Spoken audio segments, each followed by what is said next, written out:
ఏర్పాటు చేయబడిన దేవుని వాక్య భాగం చదువుకున్నాం. పేతురు రాసిన మొదటి పత్రిక 3వ అధ్యాయము 13వ వాక్యం. పేతురు రాసిన మొదటి పత్రిక 3వ అధ్యాయము 13వ వాక్యం. మీరు మంచి విషయంలో ఆసక్తి గలవారైతే మీకు హాని చేయు వాడేవాడు. చాలండి. దేవుని బిడ్డలంగా మనం ఏ విషయంలో ఆసక్తిగా ఉండాలంట? మంచి విషయాలు. చెప్పండి, ఏ విషయాలు? మంచి విషయాలు అని చెప్తే ఏ విషయాలు కూడా ఉన్నాయి? చెడ్డ విషయాలు కూడా ఉన్నాయి కదండి. మంచి ఎక్కడ ఉంటుందో అక్కడ ఏముంటుంది చెప్పండి? చెడు కూడా ఉంటుంది. బైబిల్ చెప్తుంది మీరు మంచి విషయంలో ఏమై ఉండాలి? ఆసక్తి కలిగి ఉండాలి. మరి అప్పుడు మంచి విషయాలు ఏవి అని తెలుసుకోవాలి కదా మనం. బైబిల్ చెప్తున్న చాలా విషయాలు ఉన్నాయి. అయితే ఈ సాయంత్రం మన ధ్యానం కొరకు ఈ మధ్యాహ్నం ఉపవాస ప్రార్థనలో ఏ మంచి విషయాలు, ఒక 4 విషయాలు ఏది మంచిది బైబిల్ చెప్తున్న ఒక 4 మంచి విషయాలు క్లుప్తంగానే చెప్తాను. తర్వాత ప్రార్థన చేసుకుందాం. చూద్దాం. చూడండి, 92వ కీర్తన 92వ సంకీర్తన మొదటి 2 వాక్యాలు. ఏది ఆ మంచి విషయాలు ఏవి? చూడండి, 92వ కీర్తన మొదటి వాక్యం. యెహోవాను స్తుతించుట మంచిది. అది మంచి విషయం. ఏది మంచిది చెప్పండి? యెహోవాను స్తుతించుట మంచిది. తర్వాత, మహోన్నతుడా నీ నామమును కీర్తించుట మంచిది. మంచిది. ఉదయమున నీ కృపను, ప్రతి రాత్రి నీ విశ్వాస్యతను 10 తంతుల స్వరమండలముతోనూ గంభీర ధ్వని గల సితారతోనూ ప్రచురించుట మంచిది. మంచిది. ఏది మంచిది అంటే ప్రభువుని స్తుతించుట మంచిది. చెప్పండి, ఏది మంచిది? ప్రభువుని స్తుతించుట మంచిది. ప్రభువుని స్తుతించాలి మనం. ప్రతి విషయంలో దేవుని బిడ్డలంగా ఏం చేయాలి? ప్రభువుని స్తుతించాలి. స్తుతించాలి. స్తుతించటం అంటే ఏం చెప్పండి? స్తుతించుట అంటే స్తుతి అంటే అర్థం ఏంటో తెలుసా? ప్రభు ఏమై ఉన్నాడో, ప్రభువా నువ్వు నమ్మదగినవాడు, ప్రభువా నువ్వు మంచివాడు, ప్రభువా నువ్వు ప్రేమ గలవాడు, ప్రభువా నువ్వు సర్వశక్తి గల దేవుడు, ప్రభువా నువ్వు మా జీవితాలు అద్భుతములు చేయువాడు అని ప్రభువుని మనసారా నోరారా మనం ఏం చేయాలి చెప్పండి?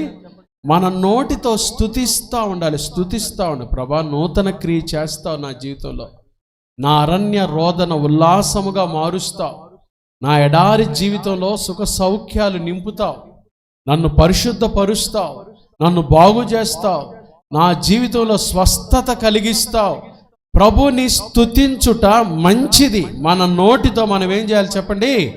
ప్రభుని స్తుతించాలి బాగా. దేవుడు ఎందుకు తెలుసా మనకు నోరిచ్చింది?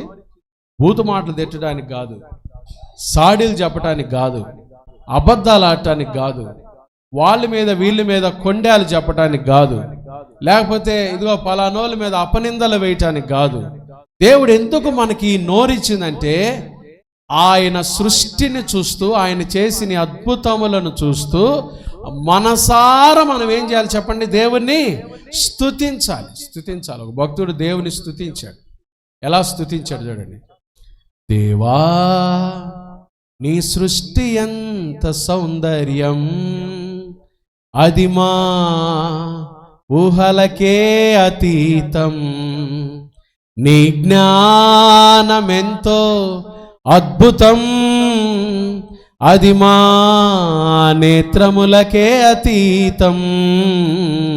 దేవా నీ సృష్టి ఎంత సౌందర్యం,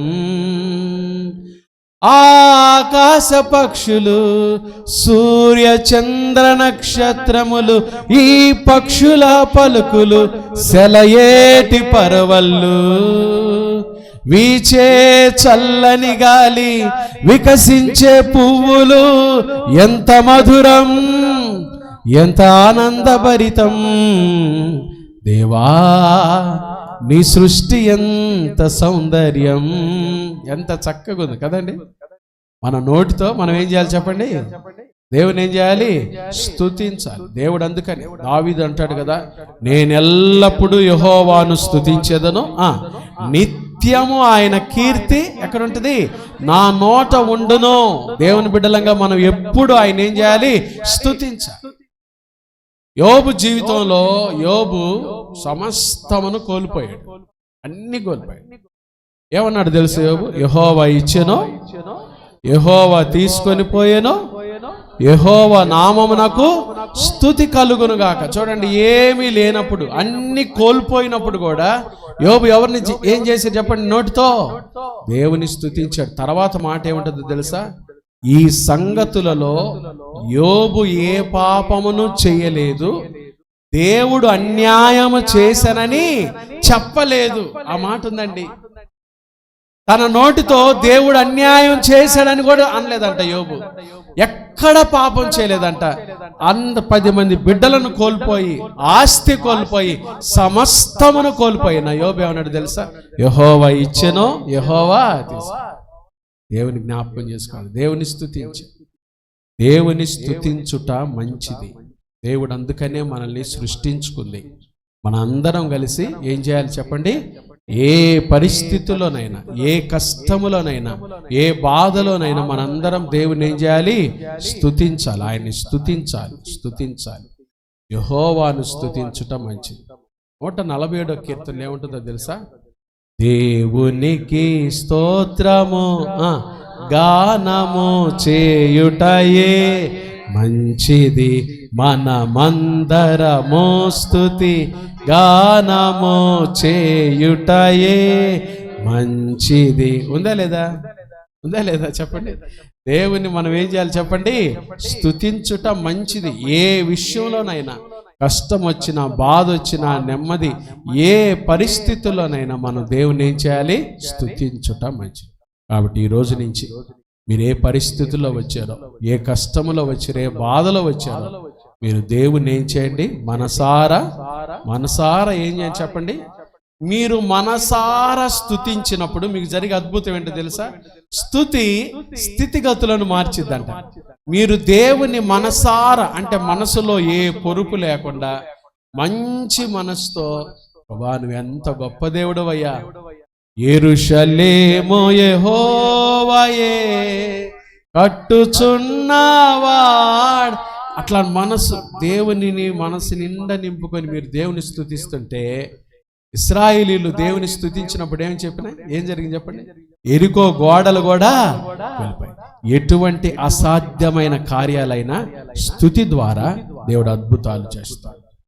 కాబట్టి మనం ఏది మంచిది అంటే, మొదటిగా యెహోవాను స్తుతించుట మంచిది. చెప్పండి, మొదటిది ఏంటిది? ఏం నేర్చుకున్నాం? యెహోవాను స్తుతించుట మంచిది. రెండో మాట చూడండి, విలాప వాక్యాల గ్రంథం, విలాప వాక్యముల గ్రంథం 3వ అధ్యాయం. విలాప వాక్యాల గ్రంథం 3వ అధ్యాయం 26వ వచనం చదవండి ఎవరైనా. విలాప వాక్యాలు 3:26. నరులు ఆశ కలిగి యెహోవా అనుగ్రహించు రక్షణ కొరకు ఓపికతో కనిపెట్టుట మంచిది. ఏది మంచిదంట? ఓపికతో కనిపెట్టుట మంచిది. చెప్పండి, రెండోది ఏది మంచిది? మనకు అసలు ఇది చాలా కష్టం.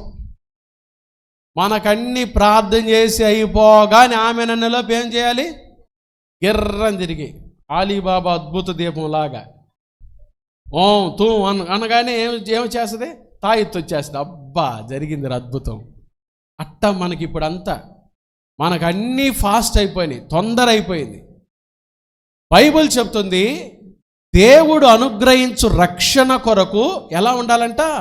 ఓపికతో కనిపెట్టుట మంచిది. ఓపికతో కనిపెట్టాలి. ఇది చాలా కష్టం మనకి.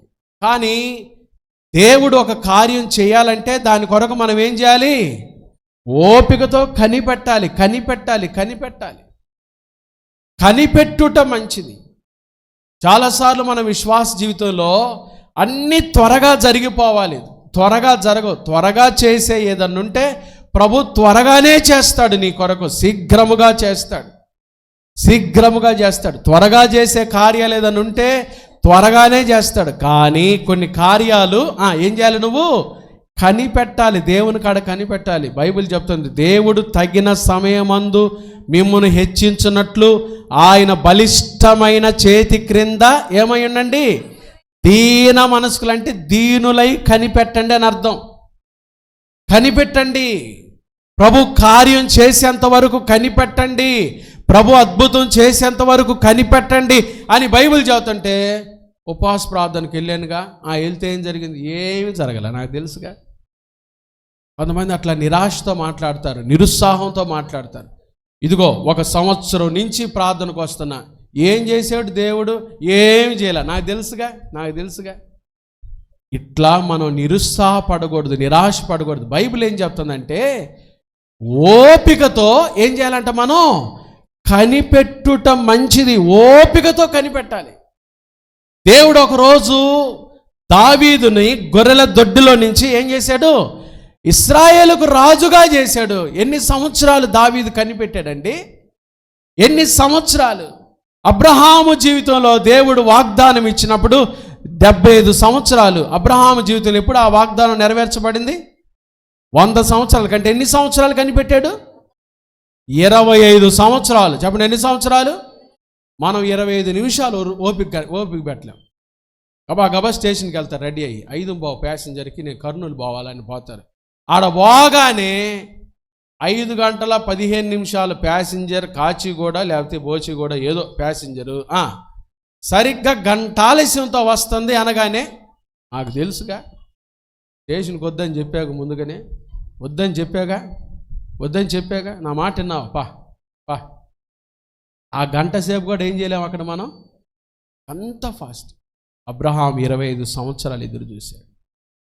దావీదు చిన్నప్పుడు దేవుడు మరి సమూయేలు ప్రవక్త వచ్చి అభిషేకించినప్పుడు దేవుడు రాజుగా చేస్తానన్నాడని విశ్వాసంతో దేవుని కార్యం జరిగేంత వరకు దావీదు ఎంత ఓపికతో, ఎన్ని ఆటుపోట్లు ఎదురైనాయండి దావీదు జీవితంలో, ఎన్ని ఆటుపోట్లు. సౌలు ఎక్కడ కనబడితే అక్కడ ఏం చేద్దాం అనుకున్నాడు? దావీదుని చంపేద్దాం అనుకున్నాడు. దావీదును చంపడానికి ఒకసారి 3000 మందితో పోయాడు, ఒకసారి ఒక అరణ్యంలో ఉన్నాడంటే 3000 మందితో పోయాడు. దావీదు చిక్కల ఎక్కడ కనబడితే అక్కడ దావీదుని చంపేది. ఎన్ని శ్రమలు ఎదుర్కొన్నాడు. నాకు మరణానికి ఒక్క అడుగు మాత్రమే అంటాడు, అన్ని సమస్యలు ఎదుర్కొన్నాడు పాప. దేవుడైతే చెప్పాడు, నువ్వు రాజు అవుతావు. ఓపికతో కనిపెట్టాడు. ఆ ప్రియమైన దేవుని బిడ్డలారా, యేసయ్య కార్యాలు జరగాలంటే మనం కూడా ఏం చేయాలి చెప్పండి? ఓపికతో ఓపిక. ఎలాంటి ఓపిక అంటే దానికి ఉదాహరణకు బైబిల్లో 2-3 విషయాలు ఉన్నాయి. యాకోబు రాసిన పత్రిక చూడండి. యాకోబు రాసిన పత్రిక 5వ అధ్యాయము 7వ వచనం. యాకోబు రాసిన పత్రిక 5వ అధ్యాయం 7వ వచనం. సహోదరులారా, ఎక్కడి వరకు ఓపిక ఉండాలి మనకి? రాకడ వరకు, యేసయ్య రాకడ వరకు మనలో ఏముండాలి చెప్పండి? ఓపిక పోకూడదు, ఓపిక కలిగి ఉండు. చూడుడి, వ్యవసాయకుడు తొలకరి వర్షమునో కడవరి వర్షమునో సమకూడు వరకు విలువైన భూఫలము నిమిత్తమో ఓపికతో కాచుకొనుచు. చూడండి, పంట వర్షం ఎప్పుడు వస్తుందని రైతు ఏం చేస్తాడు చెప్పండి? కనిపెట్టుకొని ఉంటాడు. రైతుకి ఎంత ఓపికో విశ్వాసికి యేసు ప్రభు రాకడ వరకు ఏముండాలి మనకి? ఓపిక ఉందా? కాసేపు ఎక్కువ పాడితే మనకేం పోద్దు తెలుసా? ఏంది పాటలేనా? ఏంది వాక్యమేనా? ఏంది ఎక్కువసేపు చెప్పారు? ఈరోజు ప్రార్థనకు వచ్చిన వాళ్ళందరికీ భోజనాలు లేవంటే ఇంకప్పుడు చూడాలి మీ మొఖాలు. లేవా? ఓపిక మనకి. కొన్నిసార్లు దేవుని సన్నిధిలో ఓపిక ఉండాలి, ఓపికతో కనిపెట్టాలి. బైబిల్ చెప్తుంది, మీరు ఓపికతో కనిపెట్టు, దేవుడు కార్యం చేస్తాడండి. దేవుడు నమ్మదగిన వాడు. దేవుడు ఎవరు చెప్పండి? నమ్మదగిన వాడు. మనందరి జీవితాలు ఆయన ఏం చేస్తాడు? ఆయన కార్యం చేస్తాడు. అయితే మన కాడ ఏముండాలో తెలుసా? ఓపిక ఉండాలి. మరి ముఖ్యంగా దేవుని అద్భుతం. దేవుడు పక్షపాతి కాడు. చెప్పండి, దేవుడి పక్షపాత. గట్టి చెప్పండి, దేవుడు పక్షపాత. బైబిల్ చెప్తుంది యెహోవా అందరికీ, చెప్పండి ఆ మాట పూర్తి చేయండి, యెహోవా అందరికీ ఉపకారి. పక్కన వాళ్ళతో చెప్పండి, దేవుడు నీకు ఉపకారి. గట్టిగా చెప్పండి, దేవుడు నీకు ఉపకారి. నీ జీవితంలో కూడా అబ్రహాము శారా జీవితంలో చేసిన కార్యాలు చేస్తున్నాడు. అయితే ఓపికతో ఉండు. చెప్పు పక్కన వాళ్ళతో చెప్పు, అయితే ఓపికతో ఉండు, అయితే ఓపికతో ఉండు. ఎట్లా ఉండు? కనిపెట్టు. ఇది కష్టమే అనబాకండి మీరు, అదే నేర్చుకోవాలి. దేవుని కాడ మనం ఏం నేర్చుకోవాలి? ఆ ఓపికతో కనిపెట్టుకోవటమే నేర్చుకోవాలి. మూడో మాట చూడండి, ఏది మంచిది? మొదటిది ఏది మంచిది? యెహోవాను స్తుతించడం మంచిది. రెండవది ఏది మంచిది? ఓపికతో కనిపెట్టడం మంచిది. మూడోది చూడండి, హెబ్రీ పత్రిక 13వ అధ్యాయం. హెబ్రీ పత్రిక 13వ అధ్యాయము 9వ వచనం. నానా విధములైన అన్య బోధల చేత త్రిప్పబడకుడి, భోజన పదార్థములను బట్టి కాక కృపను బట్టియే హృదయము స్థిరపరచుకొనటం మంచిది. బాబా బాబా, భోజన పదార్థములను బట్టి కాక. మనం ఏది చేసినా ప్రభు మనం ఎందుకు చేస్తున్నామో చూస్తాడు ఆయన. ప్రార్థనకు వచ్చావు, ఎందుకు వచ్చావు? ఏ మనసుతో వచ్చావు? ఏ ఉద్దేశంతో కూర్చున్నావు? లైవ్లో చూస్తున్న వారులారా, మీరు ఎంత భక్తితో కూర్చున్నారో, మీరు ఎంత సద్భక్తితో కూర్చున్నారో, దేవుని సన్నిధికి వచ్చినప్పుడు ఏ ఉద్దేశంతో వస్తున్నా అన్ని చూస్తాడు ఆయన. బైబిల్ చెప్తుంది, భోజన పదార్థములను బట్టి గాక కృపను బట్టియే హృదయము ఏం చేయాలి? స్థిరపరచుకొనుట మంచిది. హృదయము స్థిరంగా ఉండుట మంచిది. స్థిరమైన భక్తి మంచిది. చెప్పండి, ఏది మంచిది? స్థిరంగా ఉండటం మంచిది. ఈ ఆదివారం వాక్యం వెళ్తే సోమవారానికే మన భక్తి పక్కకి వెళ్ళిపోతుంది. ఈ ఉపవాస ప్రార్థనకు వెళ్ళిపోతే రేపు బుధవారానికే మన భక్తి ఎట్టుపోద్దో, సాయంకాలానికే మన భక్తి ఎట్టుపోద్దో, చూడాల్సిన సీరియల్ లిస్ట్ ఏమవుతాయో. ఏంది పాస్టర్ గారు ఎట్టు చెప్పాడు, స్థిరంగా ఎట్టుంటామో, కళ్ళ ముందు అన్ని సీరియళ్ళు వస్తుంటే, కళ్ళ ముందు అన్ని సినిమాలు వస్తుంటే ఇవన్నీ బాగొట్టి ఎట్టుంటామో స్థిరంగా. కాసేపటికే స్థిరంగా ఉండలేం మనం, కాసేపటికే. భోజన పదార్థములను బట్టి గాక కృపను బట్టియే హృదయము స్థిరంగా ఉంచుకోండి. ఈ రోజుల్లో స్థిరమైన భక్తి లేదు, విశ్వాసుల్లో స్థిరమైన మనసు లేదు కదండి. ఉందా? స్థిరంగా ఉంటున్నారా? స్థిరంగా ఉంటున్నారా? ఒక్కరోజు అబద్ధం ఆడకుండా ఉండండి చాలు, మీరు 24 గంటల్లో స్థిరంగా భక్తి చేయండి. స్థిరంగా దేవుని కోసం నమ్మకంగా నిలబడండి. కష్టమైన నష్టమైన ప్రభు సన్నిధిలో నేను స్థిరంగా ఉంటాను, నేను స్థిరంగా ఉంటాను. ఇదిగో ఎన్ని శోధన వచ్చినా నేను చూడకుండా నేను చూడను. ఆడాల్సిన మాట అబద్ధాలు అసలు ఆడను, బూతుల మాటలు మాట్లాడను. నా చెవులు, నా కళ్ళు, నా కాళ్ళు, నా నోరు, నా అవయవాలు అన్నీ నా ప్రభుకే. నేను స్థిరంగా ఉంటాను. ఉంటున్నారా? ఏడ ఉంటున్నట్టే ఉంటున్నారా అంటే కూడా ఒక ఆమె అంట, ఏమో భాష కదా. స్థిరత లేదండి క్రైస్తవుల్లో. ఏమి లేదు చెప్పండి. మనం స్థిరంగా ఉంటే ఈరోజు ఇండియా ఏమైందో తెలుసా? ఏమైంది? భారతదేశం మొత్తం క్రైస్తవులు అయిపోయేవాళ్ళు. మనం స్థిరంగా ఉంటే, భక్తి స్థిరమైన భక్తి చేస్తే, బయటికి వెళ్ళి యేసు ప్రభు కోసం సాక్షులుగా స్థిరంగా ఉంటే భారతదేశం ఈరోజు ఏమైపోయిందో తెలుసా? భారతదేశం యేసు ప్రభుని తెలుసుకున్న దేశం అయిపోయేదే. ఏ క్రిస్టియన్ కంట్రీ అని పిలిచేవాళ్ళే. మనలో స్థిరం లేదు కాబట్టే బయటికి వెళ్ళగానే మన మాటలు మారిపోతున్నాయి, బయటికి వెళ్ళగానే మన ప్రవర్తన మారిపోద్ది, బయటికి వెళ్ళగానే మన చూపులు మారిపోతున్నాయి, బయటికి వెళ్ళగానే మన వేష భాషలు మారిపోతాయి, బయటికి వెళ్ళగానే ఈ బైబిల్ పక్కకి వెళ్ళిపోద్ది, బయటికి వెళ్ళగానే అసలు క్రీస్తు పక్కకి వెళ్ళిపోతున్నాడు. ప్రభు అందుకని అంటాడు, మిమ్మును బట్టే కదా నా నామం అన్యజనుల ఎదుట ఏమవుతుంది? మళ్ళీ ఆదివారం చక్కగా ఈ బైబిల్ తీసుకొని వస్తాం, ఏం ఎరగనట్టుగా. అన్ని చోట్ల లేదా ప్రభు? తండ్రి కొడుకులు ఇద్దరు కలిసి ఒక రోడ్డు మీద నడుచుకుంటూ పోతున్నారంట. ఏడ నడుచుకుంటూ పోతున్నారు? ఒక రోడ్డు మీద నడుచుకుంటూ పోతాం. వినండి అమ్మా, బాగా వినండి. జాంకాయ చెట్టు ఒక ఇంట్లో నుంచి బయటకు వచ్చిందంట. ఏ చెట్టు? జామ చెట్టు. మధ్యాహ్నం పూట ఆకలి అవుతుంది తండ్రికి. వరే జామకాయలు పేరా, నీకొకటి నాకొకటి అన్నాడు. మా ఇంట్లో వాళ్ళు చూస్తారంటే, ఇంట్లో వాళ్ళు లేనట్టుకున్నారా, తాళం వేసింది, గబగబ గోడ ఎక్కువ చెట్టు ఎక్కి కోసిరా. వాళ్ళ నాన్న మాట అని కాదంటాడు వీడు. గబగబ గోడెక్కాడు, చెట్టు ఎక్కాడు. చెట్టెక్కి నాన్న అటు ఇటు చూడు ఎవరైనా వస్తున్నారేమో అంటే, వాళ్ళ నాన్న ఆ రోడ్డుకి వెళ్ళి ఈ రోడ్డుకి వెళ్ళి ఎవరు రావట్లేదురా, ఎవరు చూడలేదు, గబగబ కొయ్యిరా అంట. వాడేమన్నాడు తెలుసు పైనుండి, ఒకడు చూస్తున్నా నాన్న అన్నారంట. ఎవరు చూస్తున్నారు? ఒక ఆయన చూస్తున్నా నాన్న అన్నాడంట. ఎవరు అంటే, అదిగో పైన దేవుడు చూస్తున్నాడు నాన్న, ఆయన చూస్తున్నాడు నాన్న, మనం కోసేది ఆయన చూస్తున్నాడు. ఏం చేయమంటావు? కొయ్యమంటావు, దిగమంటావు? దేవుడు చూస్తున్నాడు. చాలాసార్లు మనం అనుకుంటాం మనం చేసే ఎవరు చూడరు అనుకుంటాం. మనం రహస్య స్థలాల్లో చేసే ప్రతీది రహస్యంగా, మీరు ఒంటరిగా ఉన్నప్పుడు, మీరు ఇంట్లో ఉన్నప్పుడు, మీరు బయట ఉన్నప్పుడు, మీరు ఉద్యోగాలు చేసే చోట, మీరు ఎక్కడ ఏం చేస్తున్నా, నేనెక్కడ ఏం చేస్తున్నా, ప్రభు చూస్తున్నాడు, ఆయన చూస్తున్నాడు. అందుకని చిన్నపిల్లలు పాట పాడతాడు, దేవుని కళ్ళ నుండి దాగగలవా, దేవుని కళ్ళ నుండి దాగగలవా, పరుగిడినా దాగుకొనినా దేవుని కళ్ళ నుండి దాగలేవు. దేవుని కళ్ళ నుండి దాగలేవు. మనం స్థిరంగా భక్తి చేస్తే ఈ భారతదేశం ఈరోజు మారిపోయేదే. ఎందుకంటే ఈ 4 గోడల మధ్యలో ఉండేవాళ్ళం కాదు మనం. యేసు ప్రభు గురించి బయట చెప్పాల్సినట్టుగా చెప్పేవాళ్ళమే.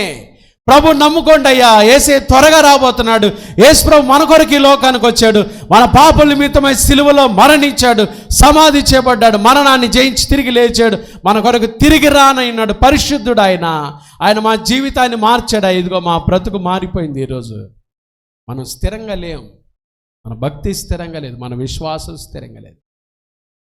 పౌలు అదే రాస్తాడు, స్థిరులను, తర్వాత ఏమంటాడు తెలుసా, కదలని వారును, ఎప్పటికీ ప్రభువు కార్యాభివృద్ధి యందు ఆసక్తులైన స్థిరులను, కదలబాకండి. కదిలిపోతున్నారు. విశ్వాసి కదులుతున్నాడు. ఎందుకో దేవుని బిడ్డలు కదులుతున్నారు. చిన్న చిన్న ఆటుపోటులకే కదులుతున్నారు, చిన్న దానికి అబద్ధాలు ఆడుతున్నారు. అంటే మీరు అబద్ధాలు ఆడమని కాదు, మీ భక్తి నిలబట్టలేదు. ఒక మాట చదివిస్తా చూడండి, హోషేయ గ్రంథంలో చూడండి. కొంచెం సేపు చదువుదామంటే చూడండి, నాతో ఉంది ఇదేనండి, ఆ సేపు చదువుదామంటే కుదరటల్లా. హోషేయ గ్రంథం చూడండి, 6వ అధ్యాయం 4వ వచనం చదవండి.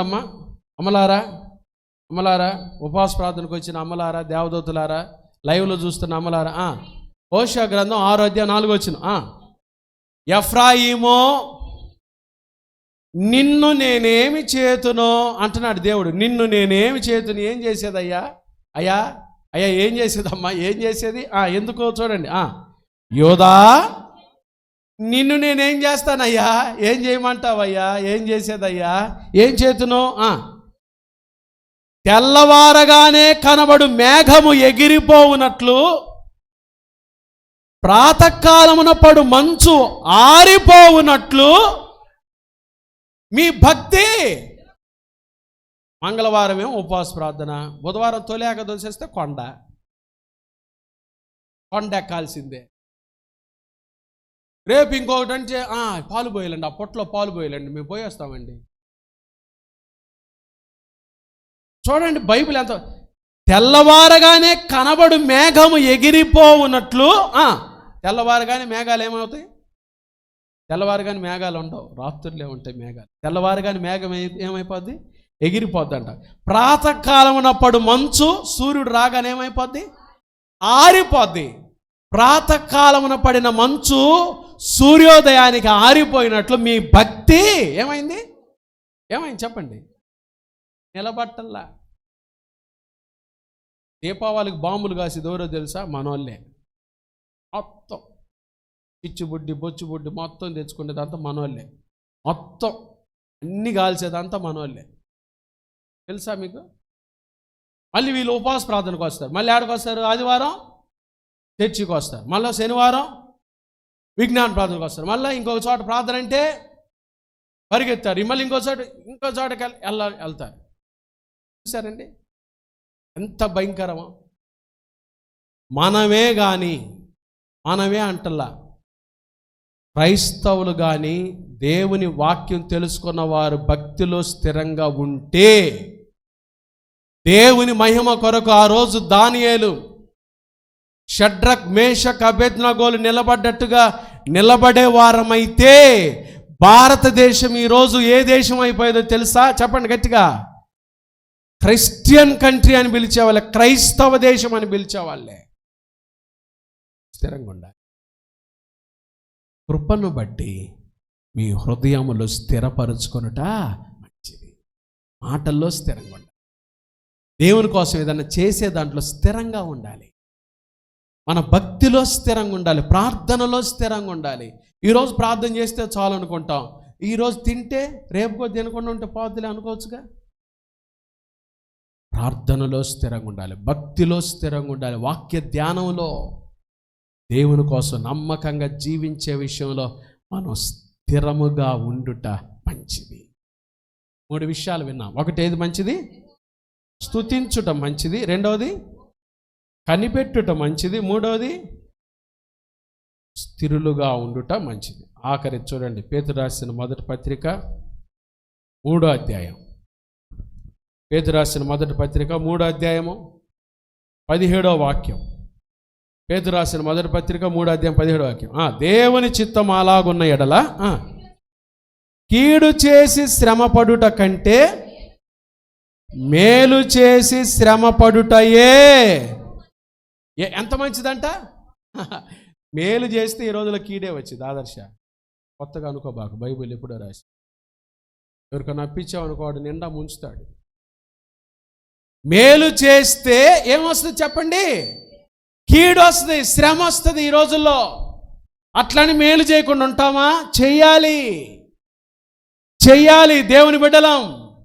మేలు చేత కీడును జయించని బైబిల్ చెప్తుంది. మేలు చేసి శ్రమ పడుటయే ఎంత మంచిదంట. కీడు చేస్తే శ్రమ ఎట్లు వచ్చింది కదండి. ఒక అనకూడని మాట అంటే ఖచ్చితంగా శ్రమ వచ్చింది, జైల్లో వేస్తారు. చేయకూడని పని చేస్తే జైల్లో వేస్తారు. అట్లా వచ్చే శ్రమ కాదు. బైబిల్ చెప్తుంది, మనం మంచి చేసి మనం మేలు చేస్తే ఇతరుల నుండి ఏమొస్తుంది చెప్పండి? శ్రమ వస్తుంది. మంచిని ఈ రోజులో మంచి అంటలేదండి. మేలు చేసి శ్రమ పడుటయే మంచిది. మేలు చేసి. యోసేపు అండి, బాగా వినండి, వాళ్ళ నాన్న అన్నల దగ్గరికి పొమ్మన్నాడు. పాప యాకోబు దోతానికి వెళ్ళాడు. అన్నలేరి, అన్నలారా చాలా రోజులైంది నాన్న మిమ్మల్ని చూసి రమ్మన్నాడు, మీ యోగక్షేమాలు కనుక్కొని రమ్మన్నాడు. ఎక్కడున్నారు? అక్కడ కొంతమంది కాపరులు కాస్తున్నారు, గొర్రెలు కాస్తున్నారు. ఆ గొర్రెలు కాపునాడు, మా అన్నల్ని ఎవరైనా చూసారా? అయ్యా మా రూబేన్ అన్నం చూసారా? మా అన్న షిమ్యోన్ అన్నం చూసారా? మా అన్న లేవి అన్నం చూసారా? మా అన్న యోధా అన్నం చూసారా? ఇస్సాకార్ అన్నం చూసారా? అయ్యా నా అన్నలు ఎవరైనా మీకు కనపడ్డారా? గొర్రెలు కాపర్లారు. మీ అన్నలు ఇక్కడ లేరు యోసేపు. మరి ఎక్కడున్నారు? ఈ వెనకాల వచ్చే ఊరిలో ఉన్నారు. అవునా? వెళ్తాను వాళ్ళ కోసం. అన్నల కోసమై యోసేపు వెతుక్కుంటూ వెళ్తుంటే వాళ్ళ యోగక్షేమాలు కనుక్కొని తండ్రికి సమాచారం చెబుదామని అన్నల కోసం వెళ్తుంటే చూడండి, అన్నలు ఏం చేశారు? దూరం చూశారు యోసేపుని. చూసి ఏం చేసేది? అరే వస్తున్నాడు రా, కలలకు అనేవాడు ఏం చేద్దాం ఈరోజు? వీడిని ఎలాగైనా సరే ఈరోజు ఏం చేద్దాం? మట్టు పెడదాం రా. గబా పట్టుకున్నారు. వాళ్ళ నాన్న ఇచ్చిన అంగీని చించేశారు, గుంటలో వేసారండి. యోసేపు బతిమలాడుకుంటాడు, అన్నలారా ఎందుకురా, నేనేం చేశాను రా మిమ్మల్ని? యోసేపు నేను మిమ్మల్ని చూడటానికి వచ్చాను రా, మీ యోగక్షేమాలు కనుక్కోవటానికి వచ్చాను, మిమ్మల్ని ప్రేమతో పలకరించడానికి వచ్చాను, మంచి మాటలు యోగక్షేమాలు తెలుసుకో నాన్నకి చెబుదామని వచ్చాను. అయ్యా నన్ను ఏం చేయబాకండి. ఏం చేయమా? అక్కడ అన్నాడండి వాళ్ళ మధ్యలో, ఇప్పుడే చంపేయాలి, చంపేస్తే. గబగబా రూబేన్ వచ్చాడు, యోసేపేడురా ఒంట్లో పడేసి, ఒరి ఏంది ఎంత పని చేసి, ఇప్పుడే చంపాలి లేకపోతే వీడు మనకి చిక్కడు, ఇది చిట్టడివి ఇక్కడే చంపాలని ప్లాన్ చేస్తే అన్నాడు, వద్దురా వాడు మన తమ్ముడే. మరి ఏం చేద్దాం? ధ్యానీలు పోతున్నారు, అదిగో అమ్మేసేయండి, ఇక్కడ పని కూడా వెళ్ళిపోతే ఎక్కడన్నా బతుకుతాయి. కొంచెం దయ ఉన్నట్టుకుంది. వాళ్ళు అమ్మేశారండి. యోసేపు ఏడ్చుంటాడు, అన్నా అమ్మే చనిపోయింది, అమ్మ ప్రేమకు దూరం అయిపోయాను, నాన్న ప్రేమకు దూరం చేయబాకండి అన్నా. నేను మిమ్మల్ని ఏం చేశాను? రూబేన్ అన్నా, షిమ్యోన్ అన్నా, లేవన్నా, యోధన్నా, నేను మిమ్మల్ని ఏం చేశాను? నేను మీ యోగక్షేమాలు కనుక్కోవాలని వచ్చా, నేను మిమ్మల్ని ఏం చేశాను? అమ్మేశారండి దాక్షిణంగా. యోసేపును అమ్మేశారు. గుంటలో పడ్డ యోసేపు మేలు చేసి శ్రమపడి. యోసేపు ఏమంటాడు తెలుసా? తర్వాత యోసేపు ఏమాడు మనకు తెలుసు, చెప్పండి. ఐగుప్తులో యోసేపు దేవుడు ఏం చేశాడు? ఫరో తర్వాత ఫరోగా చేశాడు. ఫరో రథం మీద తిరిగేటట్టుగా ఆశీర్వదించి. యోసేపు ఏమంటాడు తెలుసా? ఆ మాట నాకు భలే ఇష్టం. చూడండి, ఆదికాండం 50వ అధ్యాయం 20వ వచనం. ఆదికాండం 50వ అధ్యాయము 20వ వచనం. ఆదికాండం 50వ అధ్యాయం 20వ వచనం.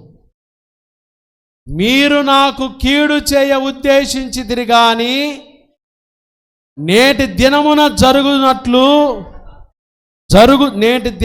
జరుగుచున్నట్లు అనగా బహు ప్రజలను బ్రతికించినట్లుగా అది మేలుకే దేవుడు ఏం చేశాడు?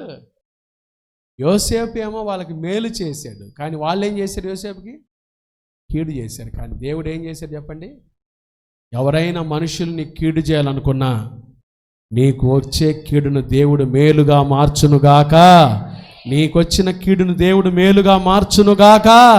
నీ మీదకి లేచిన విరోధుల చేతులను నిన్ను తప్పించి అది మేలుగా మార్చే దేవుడు మనకున్నాడు. అందుకనే మేలు చేసే శ్రమ పడుటయే. మేలు చేస్తాండి ఈ రోజులు ఖచ్చితంగా శ్రమ. ఎవరికైనా అవసరంలో డబ్బులు ఇచ్చామా, వాడు తర్వాత సంవత్సరానికి కూడా ఈడు. ఆశ పెట్టుకోండి అన్నమాట. కష్టంలో ఉన్నాడులే, బాధలో ఉన్నాడులే, అవసరతలో వచ్చేలే, సహాయం చేద్దాంలే, మనవంతుగా అట్లా మేలు చేసామా, మేలు చేసిన వాళ్ళ మీదే కాలెత్తే వాళ్ళు ఉన్నారు, మడిమెత్తే వాళ్ళు ఉన్నారు. దావీదు ఒక కీర్తనలో రాస్తాడు. ఏం రాస్తాడు తెలుసా? మనము కూడి మధురమైన గోష్ఠి చేసాము. ఏం చేశారంట? మధురమైన గోష్ఠి అంటే ఏం తెలుసా? బిర్యానీ. గోష్ఠి అంటే మంచి భోజనం. మనము కూడి ఏం తిన్నాము? నీవు నా చెలికాండ్రవు. మనము కూడి ఒక ఇంట ఏం తిన్నాము? మధురమైన గోష్ఠి, మధురమైన భోజనం తిన్నాము. అలాంటిది నువ్వేం చేసావు తెలుసా? నా మీద నన్ను తన్నుటకై తన మడిమనెత్తావు. చూసారా? నీవెవడవో తెలుసా? నా పరిచయుడవు, నా సహకారివి, నా చెలికాడవు. కానీ ఈరోజు నన్ను తన్నుటకు, ఒకరోజు నీకు భోజనం పెట్టించి నీ కష్టంలో నీకు సహాయం చేసినందుకు ఈరోజు నన్ను తన్నటానికి ఏమెత్తావు? కాలు. చేయి కాదు, కాలు కూడా ఎత్తారు. మేలు చేస్తే శ్రమ వస్తుంది, మేలు చేస్తే కష్టం వస్తుంది. అయితే దేవుని బిడ్డలంగా అది మంచిది. యేసు ప్రభు లక్షణమే అది. యేసయ్య ఈ లోకంలో ఎందుకు వచ్చాడో తెలుసా? ఆయన మేలు చేయటానికే వచ్చాడు, అనేకులకు మేలు చేయటానికే వచ్చాడు. ఆఖరికి మనుషులందరూ ఏం చేశారు? మేలు అనుభవించిన వాళ్ళందరూ ఏం చేశారు? ఆయన కొట్టి సిలువలో చంపేశారు. ప్రభు లక్షణమే అది. మరి మేలు చేయకుండా ఉందామా? చెయ్యాలంతే. మేలు చేతనే కీడును జయించాలి, కానీ కీడు చేసిన వారికి మనం ఏం చేయకూడదు? కీడు చేయకూడదు. మేలు చేసామా, ఎవరికన్నా మంచి చేసామా, ఇంటికి పిలుచుకొని అన్నం పెట్టామా, ఇంటికి పిలుచుకొని చక్కగా మాట్లాడామా, వాళ్ళు ఒక్క రోజు ఏదైనా దూరంగా వెళ్ళిపోయామనుకో, బయటికి వెళ్ళి ప్రచారం, వాళ్ళు ఎట్టాటోళ్ళు మాకు తెలుసులే వేస్తారు, ఇందలేస్తారు. మనిషి మనస్తత్వమే అట్లాంటి. మేలు చేసి శ్రమ పడుటయే మంచిది. ఏది మంచిది? 4 విషయాలు విన్నాం. చెప్పండి, ఏది మంచిది? స్తుతించుట మంచిది. రెండవది ఏది మంచిది? ఓపికతో కనిపెట్టుట మంచిది. మూడవది స్థిరపరుచుకొనుట, హృదయం స్థిరపరుచుకొనుట మంచిది. 4వది మేలు చేసి శ్రమ పడుటయే. ఈ మంచి విషయాలు చేస్తూ దేవుని బిడ్డలుగా, మంచి బిడ్డలుగా జీవించుటకు పరిశుద్ధాత్మ దేవుడి కృప ఈ మధ్యాహ్నం మనందరికి దయచేయునుగాక. ఆమేన్.